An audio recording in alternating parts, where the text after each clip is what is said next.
welcome back to another episode of Guidepost in Motion, a podcast highlighting risk, compliance, and security professionals with insights meant to keep you, your business, and operations moving forward.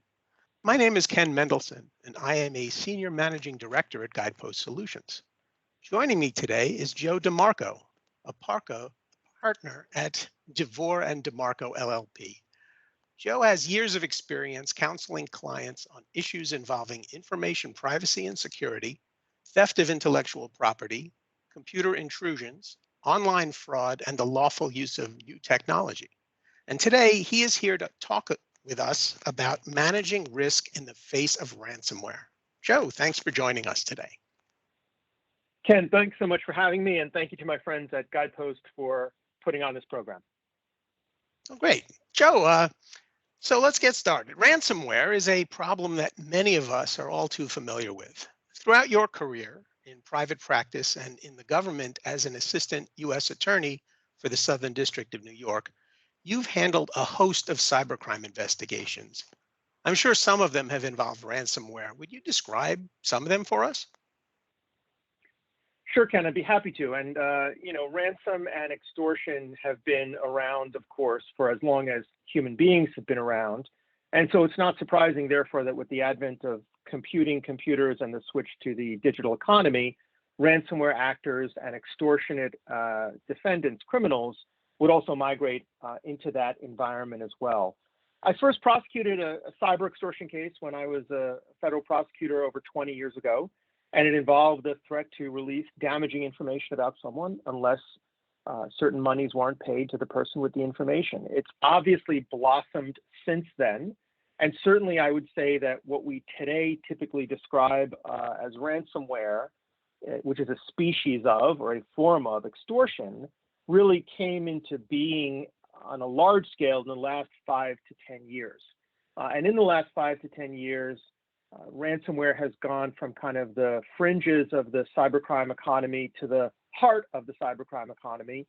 And it's not surprising. We've seen other issues, of course, in cybercrime rise and fall. At one time, spam was a huge problem. Spam is a much smaller problem now. Then came phishing. Phishing is still out there, of course. But a lot of people spend a lot of time talking about ransomware because its prevalence has dramatically increased. And when you think about it, if you're a bad guy looking to make money online, you can oftentimes do just that from the safety, anonymity, and comfort, literally, of your own home somewhere in the world by corrupting or stealing someone's data and then threatening them if they don't do exactly what you want them to do.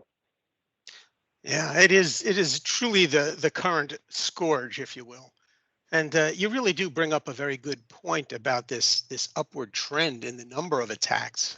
And it's not just the number of attacks that are increasing. The ransom amounts that are being paid seem to be increasing as well. According to the 2021 ransomware threat report that Palo Alto Networks just released, the average ransom paid by organizations in the US, Canada, and Europe increased from about 115,000 in 2019 to over 312,000 in 2020. That's a 171% year-over-year increase. And that's not even including the very recent $100 million demand Acer Computing is facing. The report also talks about the rise of the double extortion tactic. Can you describe a little bit about that, what that is? Sure, I'd be happy to. And just by way of background, I think it's important to keep in mind that there is, in a sense, an arms race going on between the cybercrime criminals that are perpetrating ransomware and companies and organizations and individuals that are defending against ransomware. And it does seem, and it is the case, that every time the defenses improve, the offensive capabilities of the wrongdoers also improves. So just as the technology is evolving across every area of the digital economy, in the ransomware corner of that ecosystem, there's also a technological race going on. When I first started dealing with situations involving, hardcore ransomware, which, again, a form of extortion where people's data is corrupted or encrypted and not decrypted unless they pay the money, when I really started to see that rise was about 6 years ago. Even looking back on that relatively short period of time, those initial demands were almost quaintly simple by today's standards. They were largely perpetrated en masse, almost like a mass phishing scheme. They oftentimes demanded very low dollar amounts, and they were very straightforward. We've corrupted your data or encrypted your data, and unless you pay us $5,000 or maybe sometimes even $10,000, we will delete your data, or we simply won't give you the decryption key. And that was it. It was very simple. You're in, you're out, pay the money, and be done with it. Sometimes they took credit cards, increasingly they took cryptocurrency. That's since evolved, and that's now considered the good old days, right? Indeed it is. And so it moved from that model to a model where much more sophisticated actors started to go after larger targets. If you were, again, thinking about the phishing analogy, more like whaling, with much more sophisticated variations of ransomware. Ransomware specifically designed to defeat the technologies that the companies had put in place to prevent the ransomware from gaining a toehold, migrating, corrupting data, and then even defeating technologies designed to air gap backups. So that today, when you look at some of the ransomware incidents that you're looking at in the news, you're seeing large and sophisticated organizations, CNA, reportedly the latest, the larger insurance carrier. Unfortunately, this is coming to light because they've not been apparently able to restore from backups. As if that wasn't enough, right? As if that wasn't enough, the wrongdoing has morphed from the relatively straightforward, your data's encrypted, give us money or you won't get the decryption key, to what you just described as the double extortion tactic, right? Which is, not only will we encrypt your data, but we're going to take your data. And so if you don't pay, not just one bad thing will happen, but two bad things will happen. Both, we will not give you the decryption key, and so you will be crippled and have to restore your business somehow, not from backups, but two, we will make public the data that is out there that we've taken from you. And we were seeing that in the Acelion hack recently, a file transfer protocol sharing platform, which was compromised.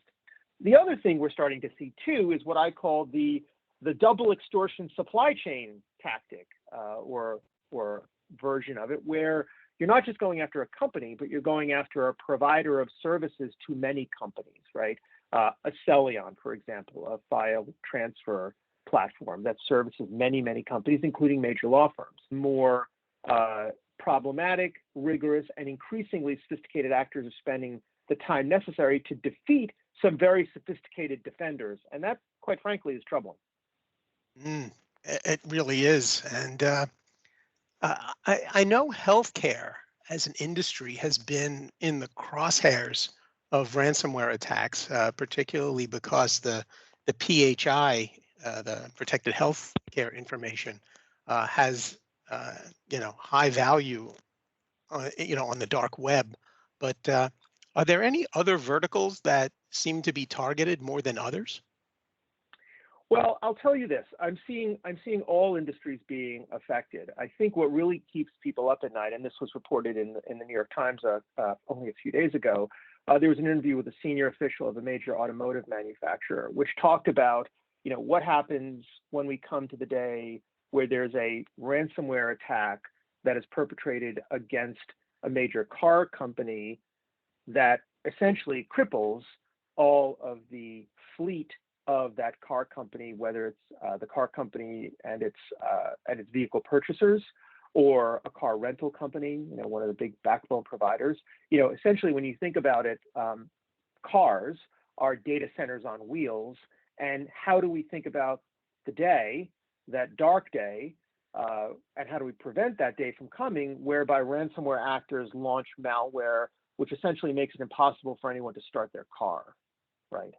And the ransom is demanded perhaps against the individuals, perhaps against their auto insurance companies, perhaps against the manufacturers of the vehicles, perhaps against the fleets that own them if they're rental vehicles, or the companies that own them if they're commercial enterprises. So that's kind of the worst of the worst from an IoT perspective, it obviously could happen at the lower end. No one can turn on their espresso machines in the morning, which might actually have as many people upset as being unable to start their car in the morning. But when you think about the fact that your coffee maker very likely has an IP address, that means it has some type of computing capability. If it has an IP address, it's connected to the internet. If it has computing capability, it's subject to ransomware. It does raise the prospect of essentially millions of devices that we depend upon being, essentially turned into bricks. Well, And those that's kind of IoT terrifying. devices, can be launching points, for other devices on your network, including your computer or, any storage device or what have you. So it is, Absolutely. yeah. Absolutely. No, It's, I mean, how many people have connected their Ring doorbell to their iPhone, to their coffee maker, to their refrigerator, to their home entertainment system, to their car? The list goes on, right? yeah. Wow. Well, a ransomware attack is such a stressful event for any organization. And unfortunately, with these attacks increasing in frequency, pretty much any company or organization needs to be prepared to respond. So when this happens, obviously, you need to investigate the incident and figure out the best way to move on. Can you describe some of the things an organization must do when responding to a ransomware attack? Who needs to be involved? Sure. Well, most importantly, you're going to have really good lawyers and really good technologists at your disposal. Why good technologists is obvious. Why good lawyers may be less so. But think about it this way. In the United States, when there's a significant data privacy or data security incident at a company, the company's conduct is not going to be judged by a panel of computer scientists at MIT. It's not going to be judged by peer companies, part of a trade association. Their conduct is going to be put under the microscope by lawyers. Lawyers in suits from regulatory enforcement agencies, lawyers in really nice suits who are plaintiffs, class action counsel, or lawyers in robes. We call them judges. So when an organization, and my remarks here really are towards organizations, experiences a significant cyber event, of which a ransomware event is a variant, it really should, right off the bat, get very good, experienced, competent legal counsel involved and very good technology consultants involved. And that's why it's been great, these many years to partner with Guidepost and the great team that they have there, because you really have to have your A team of lawyers and technologists and consultants who've dealt with these issues on a day in and day out basis. Because for you, it's probably the first time that you're dealing with a ransomware attack, hopefully the first time and last time. But certainly it's not something that you and your internal team are dealing with on a daily basis for the most part, unless you're a truly very, very cyber mature organization. So the first thing that a competent company should do is get good counsel and good technologists involved. Ideally, the technologists and the consultants are brought in under the protection of counsel privilege. And then quickly understand and decide what your legal options and your factual options are at the very beginning. It could very well be that it's a matter you bring to the attention of law enforcement. If you are the victim of a ransomware attack, you are the victim of a crime, and you have the right and the ability to bring that matter to the attention of law enforcement. Obviously, you need to be guided by your counsel and your technologists in that regard. You're going to need to do things like preserve evidence, not allow logs to be overwritten, bag and tag affected systems, right? Sometimes companies, in trying to restore systems, will overwrite critical evidence. And that's kind of an understandable occurrence, but it's one that you want to try and avoid. You may also have to notify your insurance carrier if you're insured for the event. Ideally, we recommend that is not the first call you make, but that is one of the first calls you make, but ideally in consultation with counsel and your technologist. So it really does take quick movement, bringing in the right people who have the right experience, for whom this is what they do pretty much for a living, because that's going to be increasingly how you get to the best result possible. All right. Well, I'm glad you mentioned all the different lawyers involved because there are so many other critical areas that companies need to consider when they fall victim to ransomware, such as potential sanctions violations, regulatory inquiries, and issues related to the actual payment of ransom when you have to do that. And we'll cover those in our next podcast. Thanks, Joe, for this useful advice, and thanks for joining our podcast today. I look forward to our next podcast. And thanks to our listening audience for tuning in. For more information on enhancing your company's cybersecurity, or if you need help navigating the compliance issues associated with ransomware, please visit our website at guidepostsolutions.com.